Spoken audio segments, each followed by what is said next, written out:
Call an ambulance. No way. After years, I saw Savannah again. In her arms, she cradled a small child. And if you looked closely, Savannah's belly was significantly swollen. The suddenness of it all brought my thoughts to a halt, but I knew I had to save Savannah and her child as quickly as possible. When I managed to gather my thoughts, Savannah made a certain request. My name is Emily, and I'm 60 years old. Currently, I'm helping my husband Jackson with his work, living a fulfilling life. Jackson is a potter. Originally, after graduating from college, I was just a regular office worker. However, a certain event led me to meet Jackson. At this event, potters sold their creations, and there were opportunities for pottery experiences. I wasn't interested in pottery, but a poster caught my eye, and I decided to give it a try. While looking around, I found a pottery workshop, and Jackson was the one who taught me. The experience got me so engrossed in pottery, seemingly out of nowhere, that I started visiting his home where he worked to buy his pieces. Jackson remembered me, and each meeting was filled with various conversations and excitement. Eventually, our relationship evolved from craftsman and customer to lovers.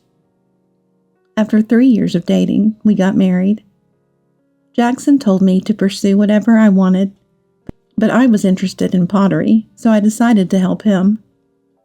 When we got married, Jackson's parents had already retired from pottery, which made me want to help him even more. Then, we had a child. We named her Savannah, pouring all our love into her. When Savannah was about 3 years old, Jackson and I wanted her to enjoy pottery, so we took her to the workshop, let her touch the creations, and even let her make some. Savannah, showcasing her innate talent, created wonderful pieces. It seemed like she found joy in pottery, happily looking at her own creations. Eventually, Savannah expressed her own desires. "I want to make plates," saying. Seeing her like this made me smile uncontrollably. As she grew, Savannah wanted to take over the family business, brightening our future even more.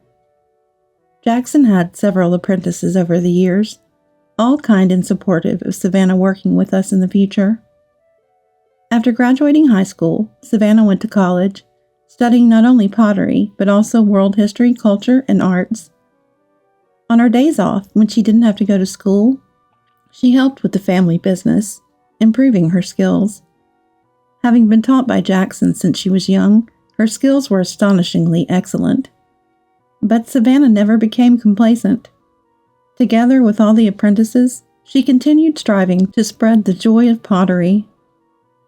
5 years after graduating college, Savannah was nearing 30, and I often thought about how quickly children grew up. Then one day, Savannah brought surprising news. "Mom, I'm getting married." "What? Married?" The sudden announcement shocked me, and I couldn't help but raise my voice. Savannah had a boyfriend since her college days. I had thought that they would eventually marry if things continued as they were, but hearing it for real left me speechless. The boyfriend's name is Benjamin. He had spoken to me a few times, and I thought highly of him. Savannah then shared the story leading up to their decision to marry. Apparently, the first proposal came around the time she graduated from college. Initially wanting to continue working with pottery at home, she asked for more time. True to his word, Benjamin gave her that time, continuing to propose over the years. Years later, when Savannah felt it was time to make a decision, she happened to see several photos of her friends with their children posted on social media. Seeing her friends happy made Savannah suddenly think that she should get married too. "I realized all my friends were married with kids, and there I was, not even close. After a lot of thinking, I decided I wanted to marry Benjamin." "That's how it was.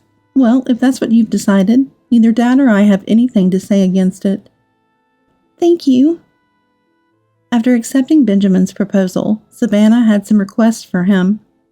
Firstly, she wanted to continue working just as before, after marriage, and she didn't want to have children for a while.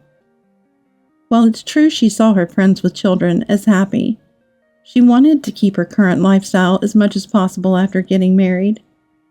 Benjamin agreed with her views, and so they decided to marry. However, there would inevitably be many changes from their previous life, and Savannah might find some of them bewildering. Their new home would be very close to ours, and I wanted to support them as much as possible.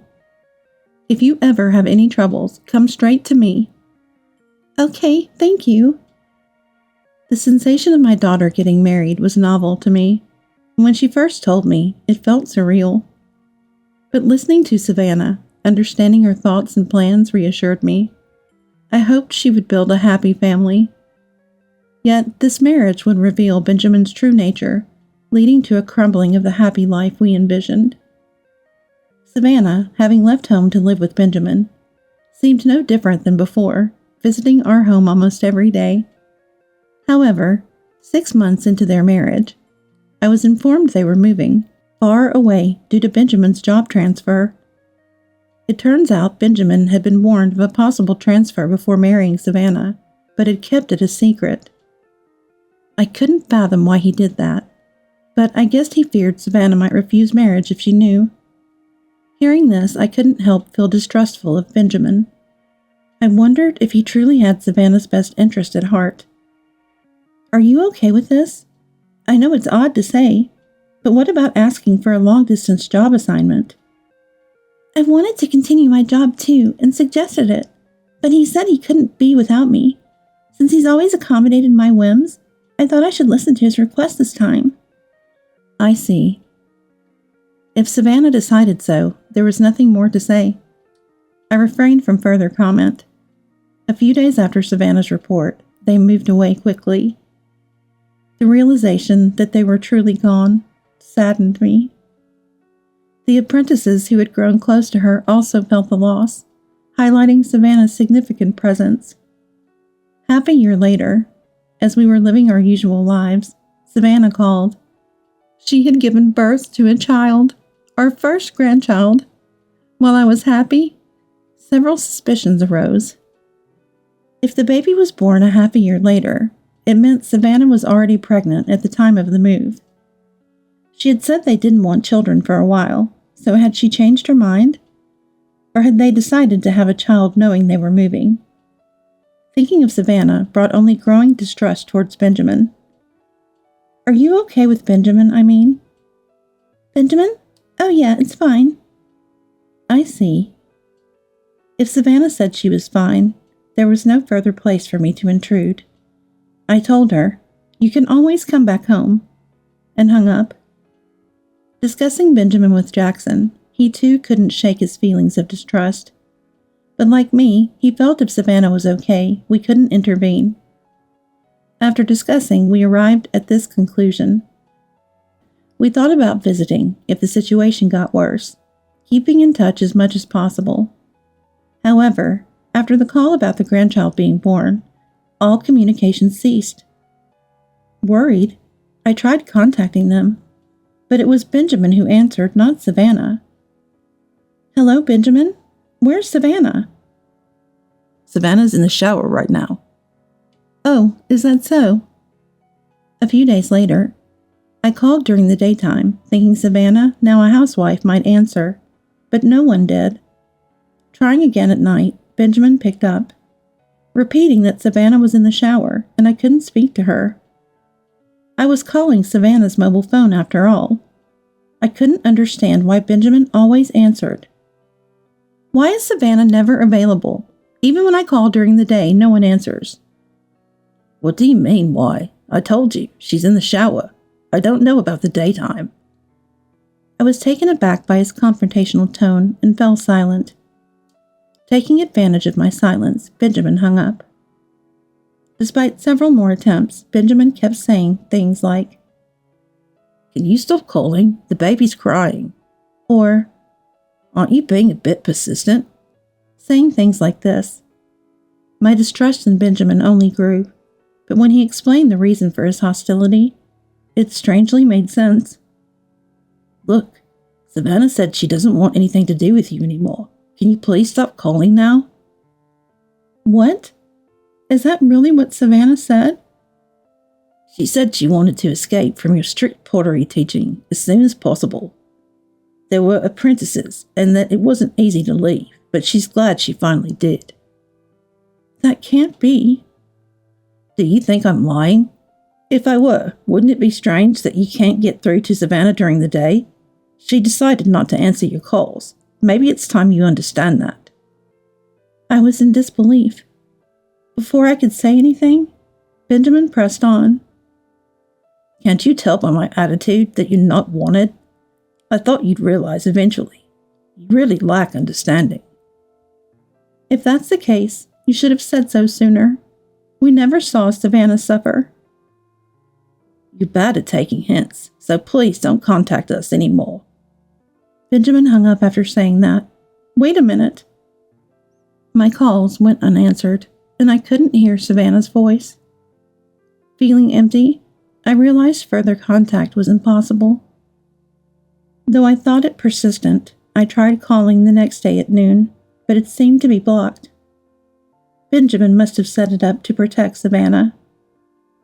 Reflecting on Benjamin's behavior and words, it all made a strange kind of sense. Was Savannah truly afraid of us? The thought made me instantly sad. Upon returning home, I shared the story with Jackson. He too looked sad and was at a loss for words. Then we should stop interfering, right? Yes, I guess so. I can't believe Savannah was suffering that much. We convinced ourselves and decided not to contact Savannah ever again. 4 years later, our business was thriving with sales and achievements increasing. My income and achievements were higher than before, and not only my husband and I, but also my disciples were happy. The apprentices, happy with their progress, had come and gone, some becoming independent. We found someone willing to continue the family business, bringing us peace of mind. Not that we had forgotten Savannah. On the contrary, we worried daily. But to avoid frightening her further, we refrained from reaching out. Then one day, an unbelievable incident occurred. It was during a typhoon. The weather was severe, forcing us to close the business for the day. Despite the unfortunate weather, it was nice to spend time with my spouse. As it got darker outside and Jackson and I were sleeping, it must have been around 1 a.m. Suddenly, awakened by the doorbell. Who could it be at this hour? Jackson, too, woke up from the doorbell, turned on the light, and looked at me. Who is it at this hour? Who could it be? The doorbell continued to ring, and we hesitantly headed to the front door. Bracing himself, Jackson opened the door, and there an unexpected figure stood. Dad? Mom? Savannah? It was Savannah. In her arms, she held a girl, limp and unconscious. Surely our granddaughter. She seemed to be breathing but was clearly in a dangerous state, and upon closer inspection, Savannah's belly was swollen. Savannah, are you pregnant? Yes, 9 months. The child inside her could be in danger too. We should take them to the hospital before asking any questions. At that moment, please call an ambulance, Savannah pleaded. However, Jackson refused her request. Call an ambulance? No way. Surprisingly, Jackson spoke again to Savannah, this time with a gentle voice. With this typhoon, who knows when an ambulance could get here? I'll drive you to the emergency room. But Jackson had been drinking. Therefore, I prepared the car and took them to the hospital. Upon arrival, they were examined. The diagnosis was severe malnutrition for both Savannah and our granddaughter. Both were admitted to the hospital. Fortunately, the unborn child seemed unaffected. We hoped they would receive treatment and soon be well enough to leave. We decided to wait to hear the full story. Relieved to be at the hospital, Savannah lost consciousness during the examination. I had Jackson bring clothes for Savannah and our granddaughter, while I stayed sleeping by Savannah's side. The nurse would look after the granddaughter. Savannah's face bore signs of fatigue and sleep deprivation. Not knowing what happened since they moved, but it seemed her spirit was heavily taxed, I quietly waited for her to wake. Around 11 a.m., Savannah woke up. "Mom?" "Savannah." She seemed to have slept well, her complexion slightly better than the day before. Still, we couldn't let our guard down. I called a nurse to inform them that Savannah was awake.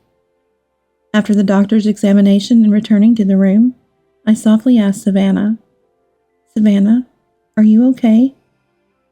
I knew she wasn't fine, but I wasn't sure how to start the conversation without scaring her. Speaking gently, Savannah smiled weakly and replied, "Yeah, I'm okay, thank you." "That's good. I'm sorry for startling you." "Don't be sorry. I was surprised." "But you're not a bother at all." Savannah didn't seem afraid of me at all. In fact, she appeared relieved. We continued our conversation as I helped her back into bed. Before being Benjamin's wife, she was my and Jackson's daughter. After all, as a parent, why did she come to my house in such a terrible state? Many questions about her terrible state and her late-night visit lingered. But I felt it best not to pry too much. I decided to wait until Savannah was ready to talk. Even if she never spoke about it, I wanted to respect her feelings. A few days later, Savannah had fully recovered, her smile seemingly brighter. The awkwardness of our reunion faded, and I felt relieved she was opening up to us. One day, as Jackson and I approached Savannah's room, she looked serious. I tried to interact with her as usual, wondering what was wrong. Despite her usual smile, something was different.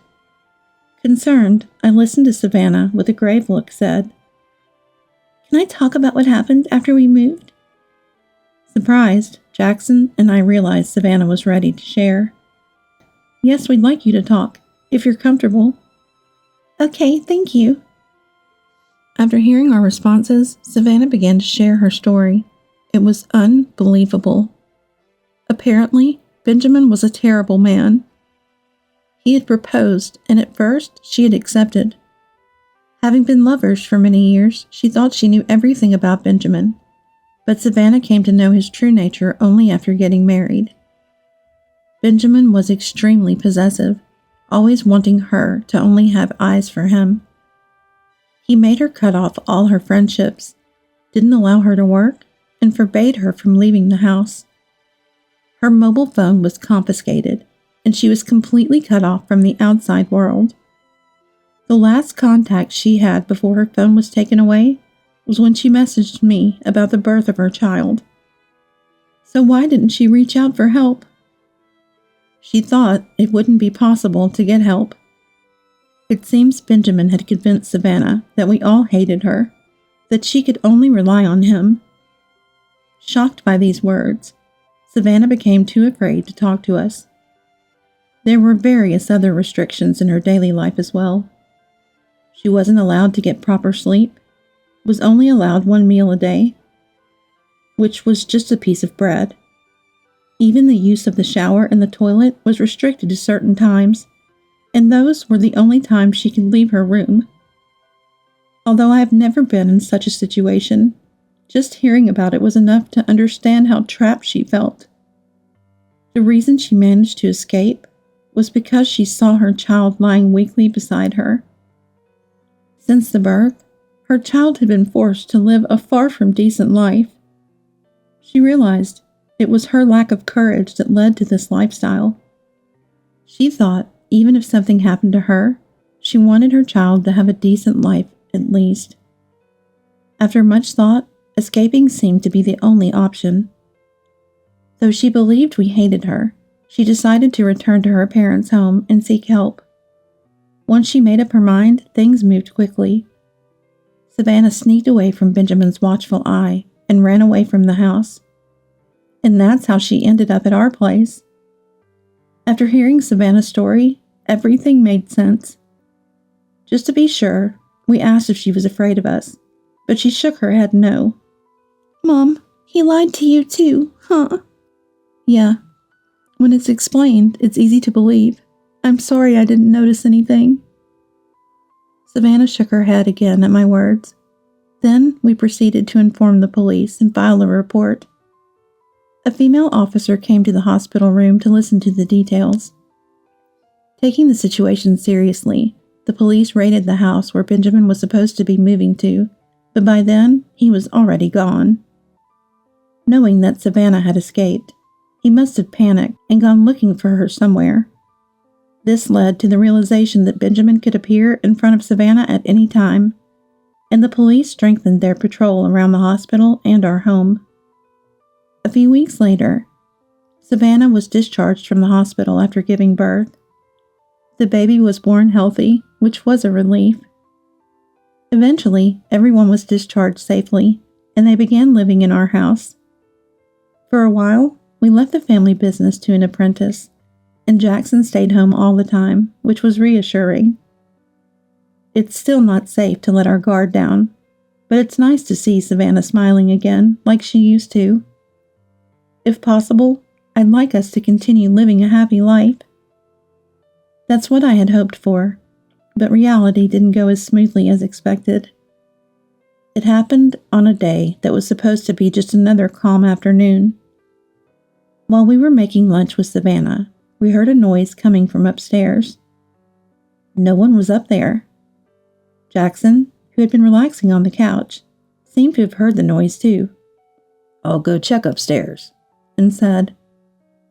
We hadn't been this cautious about noises before, but ever since Savannah's incident, we've been living each day with heightened vigilance.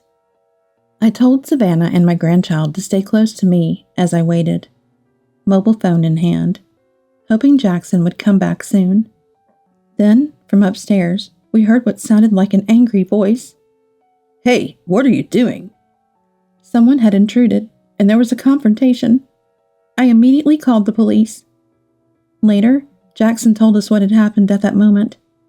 He went upstairs and quietly entered the room where the noise was coming from.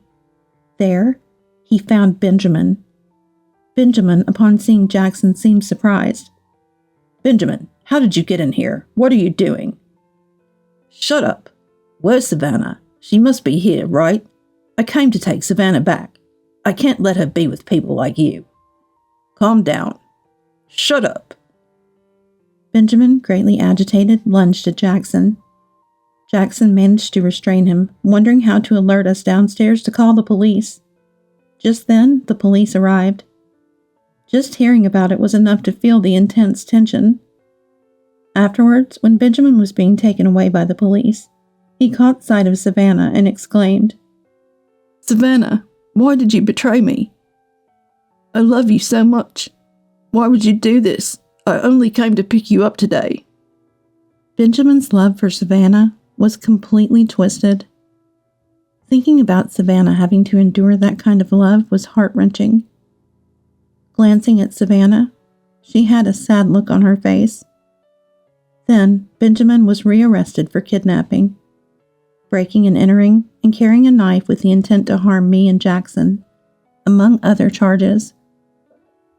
It's hard to know what led Benjamin to express his love in such a distorted way, but I suspect it had something to do with his childhood. However, I heard that Benjamin's parents have passed away. What happened to Benjamin is something that only he might know now. Months later, Benjamin was convicted and sent to prison. This should keep us safe for a while. But given Benjamin's obsession, he might look for Savannah after his release. So we've been discussing as a family what to plan before that happens. For now, we're living happily in our home. Savannah has even taken up pottery, spending time in the workshop creating when she feels like it. My grandchild, initially wary, has now opened up, spending time playing or helping Savannah with her pottery. Despite the long periods we were apart, being together and seeing everyone's smiles is what makes me happiest. It warms my heart and makes me appreciate the beauty of family all over again. My only wish now is to keep everyone's smiles safe.